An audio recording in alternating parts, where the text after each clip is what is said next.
Welcome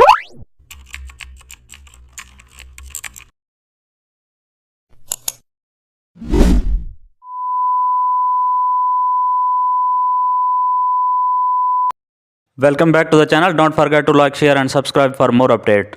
Let's design a clean social media buttons using custom shapes. Create a new landscape canvas for a horizontal button row. Clean the custom shape tool and browse the UI shapes. Choose the rounded rectangle to form a button base. Drag a wide rounded button shape across the canvas. Fill it with a modern blue tone and also add a social media logo shape on top from the shape menu. Center both elements perfectly. Now duplicate the button and adjust colors for each platform.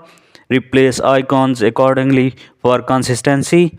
Add soft shadows to lift the buttons gently. Adjust padding inside each button to balance text. Add short call to action text beneath.